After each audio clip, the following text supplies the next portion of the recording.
Evangelho de João, capítulo 14, versículo de número 6. Nós vamos ler só esse versículo.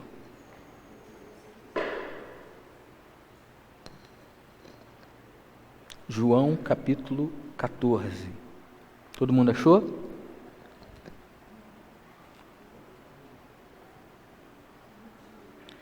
Então vamos lá. Diz assim a palavra do Senhor. Jesus disse: Eu sou o caminho, a verdade e a vida, e ninguém pode vir ao Pai senão por mim. Então vamos tentar fazer uma leitura em voz alta, todo mundo? Acho que apesar de pode haver uma e outra variação do texto, mas é tão pequenininho, né, o versículo, que eu acho que dá. Vamos lá? Todo mundo junto? Jesus disse: Eu sou o caminho, a verdade e a vida. Ninguém pode vir ao Pai a não ser por mim. Esse versículo, ele faz parte de um contexto maior e que tem ali o seu início no capítulo anterior, no capítulo 13, onde Jesus, ele disse várias vezes ao longo de sua vida, do seu ministério, que caminho ele estava decidido a trilhar, para onde ele queria ir, o que ele queria fazer, quais eram os seus planos, quais eram os seus objetivos. Isso estava claro para ele. E ao seu redor estavam os seus discípulos, os mais próximos, também as multidões. E isso nem sempre ficou muito claro para a maioria das pessoas.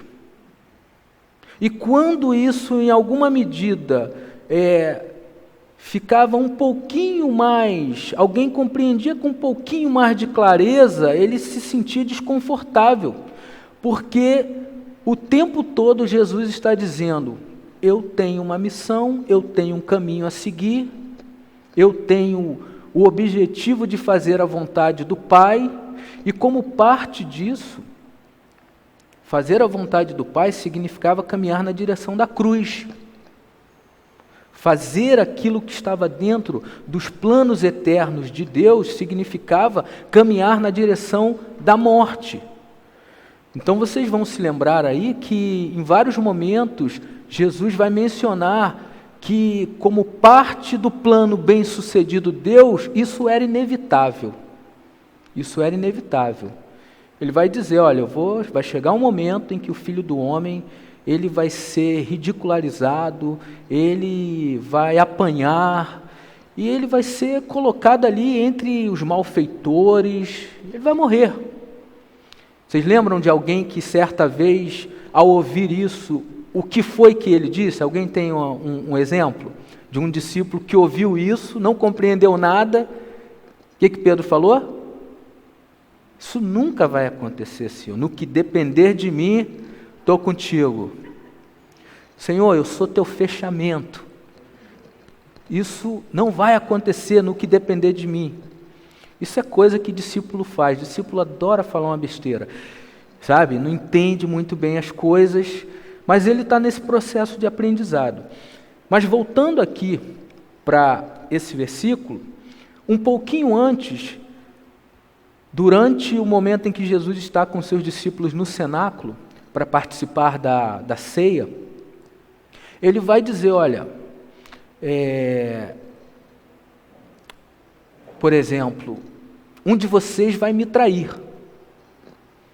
E aí começa todo mundo, um do lado do outro: vê aí quem é, pergunta a ele quem é. Fica aquela situação, né? Quem será? O que vai acontecer? Quem é que vai cometer essa injustiça? Quem é que vai fazer isso com o Senhor e tal? E ele também vai mencionar, um pouco antes, que, falando para os discípulos, que eles conheceriam, então, eles conheciam um caminho para onde ele estava indo, e alguém vai dizer: não, Senhor, não sabemos para onde o Senhor vai. Não sabemos para onde o Senhor está indo, né? E o judeu, ele sempre tinha aquela ideia do caminho. Você vai encontrar isso em vários textos da Bíblia. ideia do caminho, que é o caminho do Senhor, as veredas do Senhor, o caminho reto. Então, quando Jesus faz alusão à ideia de ser Ele o caminho, no imaginário dos judeus, eles sabiam que tinha alguma relação com uma tradição, dentro da perspectiva da religião deles. Então, Jesus está querendo dizer que esse caminho é inevitável, eles não conheciam o caminho. Por exemplo, surge esse questionamento lá no capítulo, um pouquinho mais atrás, no capítulo 14, verso 5, porque surge Tomé dizendo: não sabemos para onde vai, que caminho é esse? E é aí que então surge a ideia de Jesus falar: olha, na verdade, eu sou o caminho, eu sou a verdade, eu sou a vida. A gente às vezes fica muito preocupado em apresentar uma dúvida ou uma questão diante de alguém, achando que aquela dúvida vai fazer com que o outro pense mal a nosso respeito, né? Poxa, fulano é uma pergunta tão boba, mas é no meio da dúvida de Tomé que surge essa questão. Então aqui a gente já aprende que fé caminha bem ao lado das dúvidas, das incertezas. Por isso que a gente vive pela fé.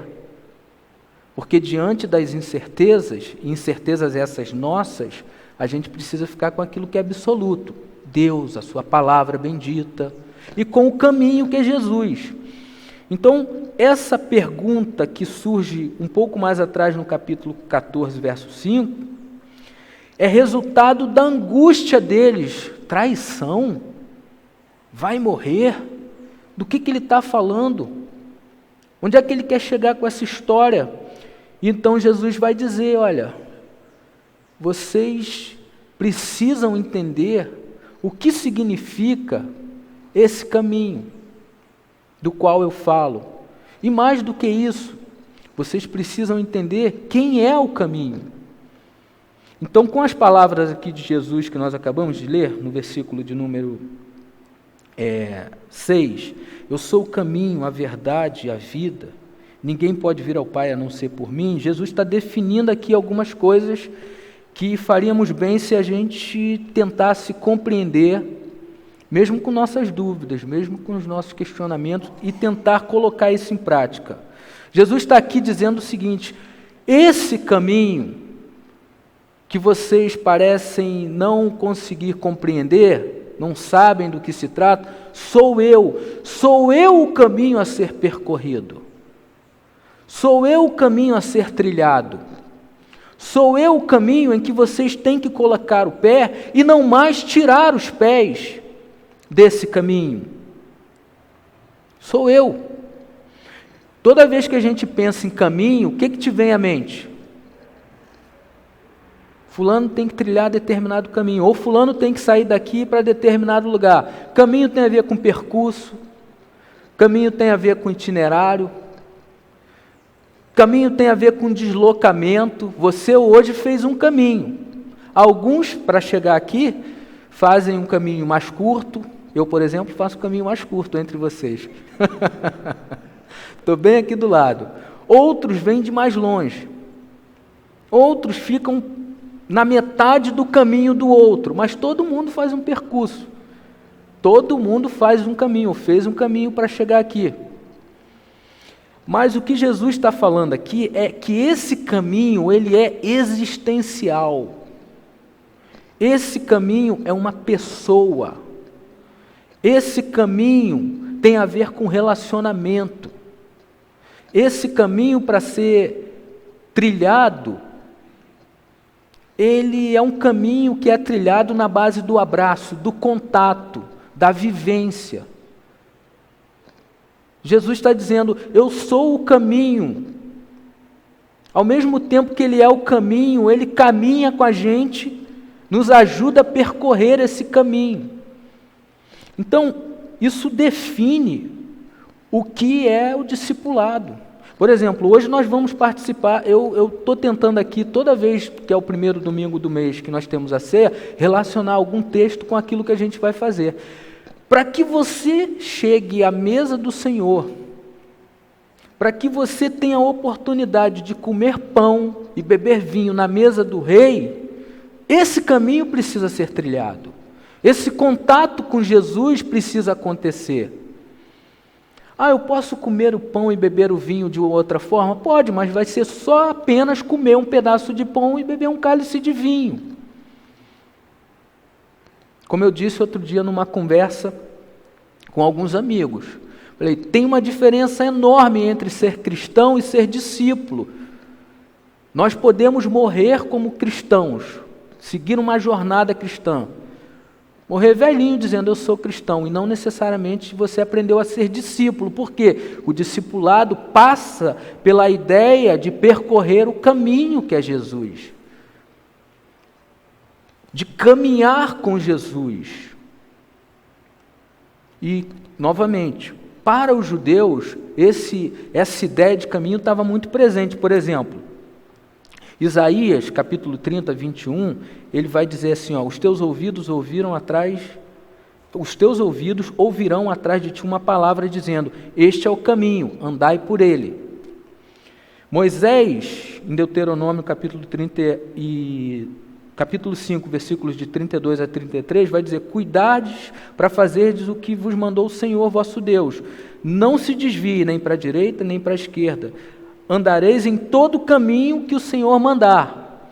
Ou seja, existia então na cabeça deles essa ideia de permanecer num caminho, esse entendimento de que existe um caminho melhor para se caminhar, para se trilhar. Jesus está dizendo, eu sou esse caminho. Aí esses caras que sabem de tudo isso, que estão incutidos ali na sua mente, estão incutidos essas ideias da religião judaica, eles, já ouvi isso em algum momento, alguém dizendo, o caminho é do Senhor, o caminho é bom porque é um mandamento, porque me livra do mal, que eu não devo me desviar nem para lá nem para cá, melhor é me manter nesse caminho, que é a melhor escolha que eu faço, e Jesus vem e diz, eu sou o caminho, eu sou o caminho. Então, o que a gente aprende com as palavras de Jesus? É que nós somos chamados não para trilhar simplesmente uma trilha comum, não para andar num caminho comum, mas para ter contato com aquele que é a via que vai me levar a Deus, que vai me colocar face a face com Deus. Então, se a gente fosse ler, por exemplo, os mandamentos que eu acabei de ler aqui, né, as recomendações de Isaías e de Moisés, seria, permaneçam, não se desvie nem para lá nem para cá, permaneça nele. Lembre-se das palavras dele, enquanto aquele que aponta o caminho, ou é ele mesmo que aponta para si, dizendo, eu sou o caminho. Por exemplo, se hoje você tivesse que sair daqui, e você é um morador novo aqui do bairro, ou você vai para um outro lugar, para um outro bairro, para uma outra cidade, e você tem lá o endereço. Mas de repente você chega, imagina que você não tem Google Maps, Waze, nada disso, mas você encontrou o sujeito no meio do caminho e falou, olha, eu quero chegar nesse lugar aqui.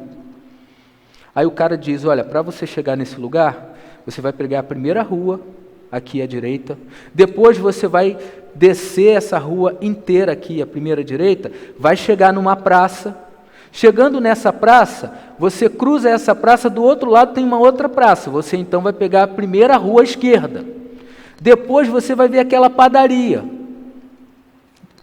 e depois daquela padaria tem um posto de gasolina, é depois do posto de gasolina. Com uma instrução dessa, qual seria a chance de você chegar seguro e sem se perder? Quase que nenhuma, você vai se perder. Em algum momento você vai lembrar, o cara não falou padaria, o cara falou a farmácia, porque é tanta coisa para você passar. Então, não é uma informação precisa, segura, mas quando Jesus está dizendo eu sou o caminho, essa informação é precisa e segura. E mais do que isso, ao invés de você ficar seguindo placas, ao invés de você seguir orientação de outros, você não precisa disso. Ele é quem orienta. Imagina, Jesus está fazendo a seguinte coisa com os seus discípulos. É como se ele estivesse facilitando o caminho, ou o trilhar nesse caminho. Ele está pegando a mão de cada um e está dizendo: eu sou o caminho, venham por mim, venham até a mim, caminhem na minha direção, não saiam de mim. E ele faz isso dando a mão para cada um de nós. E para pessoas que estão ali com dúvidas, que estão com seus questionamentos, o que vai acontecer, do que ele está falando, isso aqui todo mundo experimenta, em alguma medida. E o que você precisa fazer para garantir sua segurança? Colocar o pé no caminho que se chama Jesus de Nazaré. Não retirar o seu pé desse caminho que se chama Jesus de Nazaré. Não olhar para um lado, não olhar para o outro, ainda que você tenha medo, mas que você esteja disposto a se manter firme nesse caminho chamado Jesus. Então é exatamente isso que ele faz com a gente. Você não precisa de placas. Por isso, de novo, recorrendo à ideia do discipulado. Muito embora todos nós, em alguma medida, vamos contribuir uns com os outros, mas todos nós somos chamados para pegar nas mãos de Jesus e deixar que Ele próprio nos conduza por Ele mesmo, sendo Ele o próprio caminho. Isso é discipulado. Por isso é diferente ter uma religião, por isso é diferente frequentar um lugar. Se tem um lugar pelo qual nós devemos passar, fazer com que a nossa existência passe por ali, é por esse caminho chamado Jesus. Isso não é religião, isso é o Evangelho. Isso nos dá segurança. Jesus não se limita simplesmente a dizer, é ali, é aqui, a dar direções. Ele está dizendo, sou eu, pegue na minha mão e eu vou te conduzir. Então, Jesus ele facilita a nossa vida. Jesus ele garante a nossa segurança. Uma vez que ele diz, vocês estarão seguros se estiverem caminhando comigo e em mim, enquanto caminho. A partir de mim, enquanto caminho. Isso é muito importante, por quê? Porque a gente vive no mundo de total relativismo, em que existem muitos caminhos. Todo mundo já ouviu dizer que todos os caminhos levam ao Senhor. Ou que existem muitas verdades. E aí Jesus continua nessa progressão aí do seu pensamento no versículo 6. Eu sou o caminho, a verdade. Eu também sou a verdade. Ele não se limita a dizer ser ele o caminho, ele é também a verdade. Então, como que a gente pode curar as nossas contradições? Retirar de nós aquilo que nós muitas vezes temos como verdades e que no final das contas são meias verdades. E uma meia verdade, na verdade, não se trata de verdade, é uma mentira, é um engodo, é um engano. Por que tem gente que vive na base do jeitinho, a ética já não vale nada, os valores morais já não valem nada, o próprio bem, enquanto costumes, boas práticas, isso não é tudo relativizado. O que vale são as nossas experiências. Mesmo aquelas experiências que não são tão agradáveis, tão boas, mas a gente precisa experimentar porque é isso que vai definir tudo. Tem um sociólogo já falecido, chamado Zygmunt Bauman. Ele, não foi dele o conceito, mas ele ajudou a divulgar o chamado conceito de sociedade líquida. Sociedade líquida. E aí qual é a ideia de sociedade líquida? É que tudo é feito para não durar muito. Por exemplo, nós aqui acabamos de utilizar alguma coisa que é feito para ser descartado, para não dar trabalho para a nossa vida. Vocês sabem o que a gente usou aqui do lado, enquanto se alimentava? Talher descartável, copos descartáveis. Porque a gente pensa naquilo que vai ser mais fácil. Não quero ter trabalho com nada. Não quero pensar a respeito do que eu estou fazendo. Não quero ter o mínimo de envolvimento com aquilo que eu estou fazendo. Não quero gastar tempo e energia com coisa que eu posso fazer e descartar. E aí a gente tem relacionamentos líquidos, descartáveis, amores líquidos e descartáveis. E isso afeta também a espiritualidade, líquida e descartável.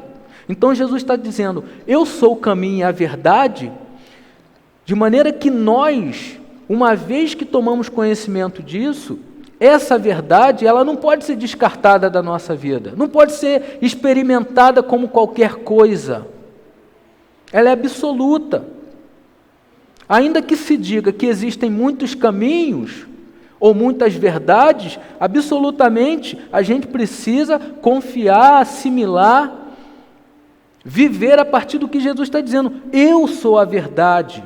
E aí, quando a gente compreende isso, a gente vai passar a entender que o que dá sentido à nossa vida é Jesus. Que o que comanda a nossa existência é Jesus. O que nos ajuda a ser bem para o outro, ser assertivamente alguém que vai contribuir na vida do outro, é Jesus. Não é experiência. Se a gente pegar simplesmente experiências descartáveis do nosso tempo, uma hora você vai estar aqui, daqui a pouco você está dando razão, assimilando aquilo que é do gosto do outro, porque a gente quer ter as experiências para que no final das contas a gente seja aceito pelo outro, para que a gente passe pelo filtro do outro. E Jesus está dizendo, não, eu sou a verdade, eu sou a coisa a ser conhecida.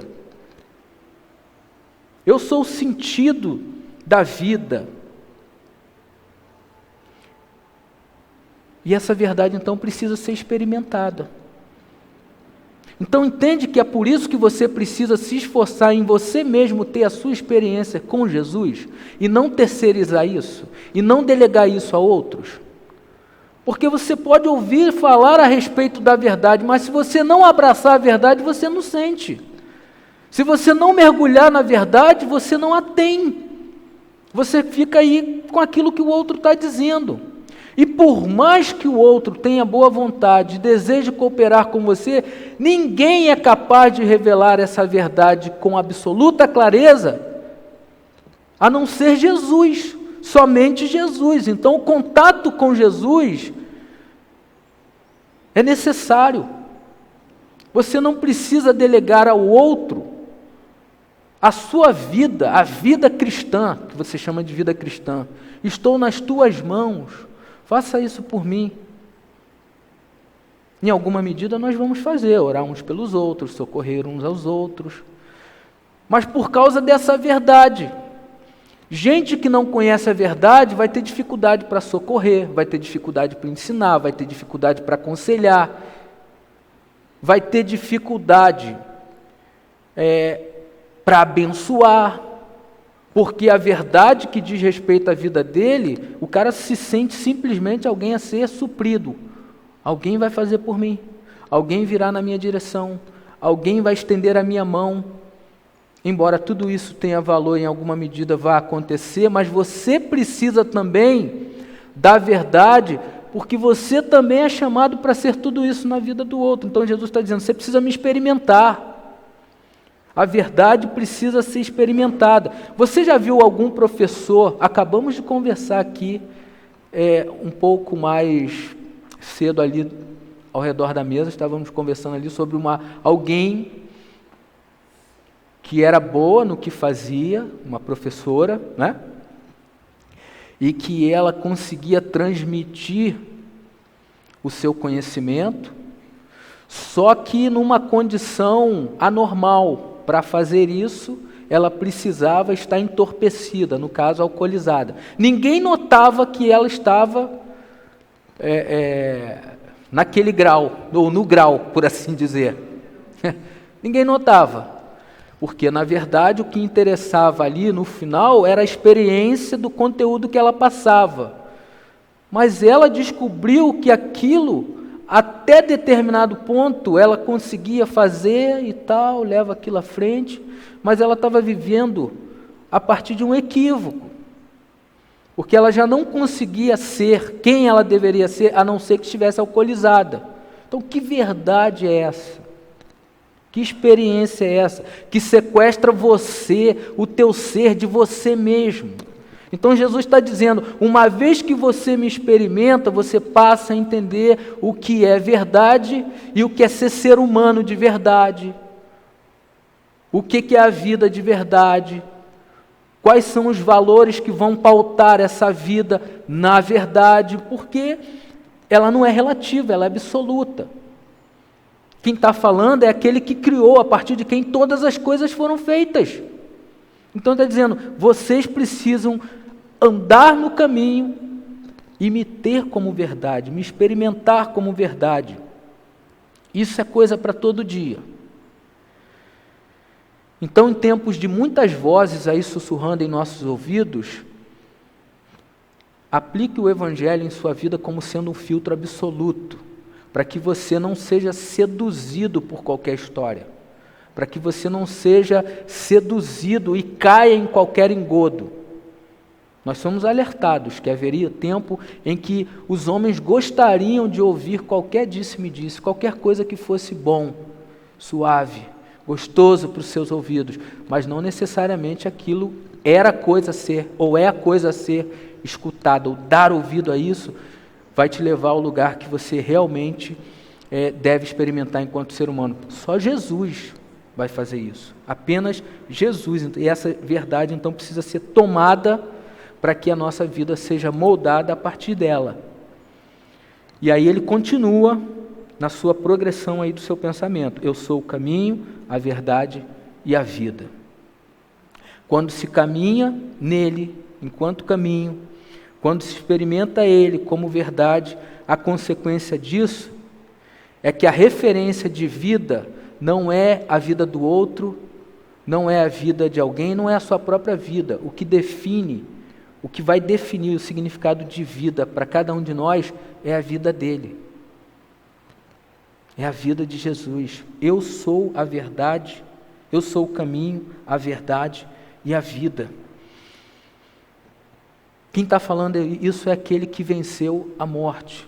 Quem está falando isso é o autor da vida. Quem está falando isso é aquele que quer qualificar a nossa vida com a vida dele, que quer agregar valor à nossa vida com a vida dele. Por que muitas vezes eu e você não conseguimos agregar bem a vida do outro? Porque a gente quer fazer isso a partir do que a gente tem entendimento de vida, da nossa vida mais ou menos, da nossa vida egoísta, da nossa vida relativa, da nossa vida limitada. E Jesus está dizendo, venham caminhar aqui, em mim, sou o caminho, sou a verdade, e venham experimentar dessa vida de Deus, na vida de vocês. Se não for assim, a gente não tem o que oferecer um ao outro. Se não for assim, a gente não tem o que dizer aos outros. O que você vai dizer a respeito da sua vida para o outro que está diante de você? Tem muita coisa a ser dita? Na verdade, a grande beleza em caminhar com Jesus é que quando o outro olha na nossa vida e nos reconhece a partir das nossas contradições e enxerga algum sinal da vida de Deus e fala, gente, aquela pessoa não é mais a mesma pessoa, aquela pessoa mudou, aquela pessoa agora enxerga o mundo com outros olhos, aquela pessoa agora existem sinais de um novo ser. Por quê? Por causa do valor da vida de Deus que é agregada à nossa existência. Então Jesus está dizendo, me experimentem também enquanto vida. Guiem suas vidas tendo a minha vida como referência. Isso vai mudar o jeito como a gente se relaciona um com o outro. Isso vai mudar um jeito como você faz os seus negócios. Isso vai mudar o jeito como você trata a sua esposa. Isso vai mudar o jeito como você anda na Avenida das Américas quando leva uma fechada. Isso vai mudar o jeito. Isso vai mudar o jeito. Ainda que uma vez ou outra você se pegue lá com a mão na buzina e não cantando louvores para o sujeito que está na sua frente. Mas as mudanças vão acontecendo. Elas vão acontecendo. Por quê? Porque doses diárias de graça, de vida de Deus estão sendo colocadas em nosso coração, em nossa mente. Então, Jesus está dizendo para os discípulos, deem ouvidos ao que eu estou dizendo. Me tenham como referência absoluta de suas vidas. Me tenham como o caminho que vocês precisam percorrer. Enquanto eles não compreenderam isso, eles foram dizendo o que estava no coração deles: Senhor, nunca vou te abandonar. Abandonaram no momento seguinte. Senhor, ninguém nunca vai chegar, eu vou ser o teu escudo, Senhor. Senhor, nunca te negarei. O sujeito nega logo em seguida. Por quê? Porque na verdade era a fala da vida dele, era a verdade dele, era o caminho dele. E o convite de Jesus é para que a gente inverta a ordem da nossa existência. A gente vá na direção dele. E o que é bonito nisso? Por mais dificuldade que a gente tenha, isso tem lá suas dificuldades sim, para a gente experimentar, para a gente colocar isso em prática, você, pelo menos, você saia daqui com a ideia de que o primeiro passo para isso já foi dado. E não foi você que deu o primeiro passo na direção dele. Foi ele quem veio à sua direção primeiro. Ele te amou primeiro. Ele se entregou por você. Ele é quem propõe a comunhão. E ele vai dizer, para a gente finalizar ainda no verso 6, ninguém pode vir ao Pai a não ser por mim. Ninguém que não seja Jesus vai nos levar e nos colocar diante do Pai. É por Jesus, é pelo caminho que é Jesus, é pela verdade e sentido que é Jesus. É por causa da vida perfeita de Jesus que eu e você podemos estar aqui nessa manhã e vamos participar da ceia do Senhor. Então, saia daqui com essa convicção. Talvez seja o momento de você deixar de fazer tudo o que você até aqui já fez e que enxergou sendo o que podia fazer de melhor. E a melhor coisa que você pode fazer por você e pelo outro é caminhar em Jesus. É acreditar em Jesus como verdade plena e absoluta. É deixar com que a vida de Jesus possa fluir a partir da sua vida também. Amém?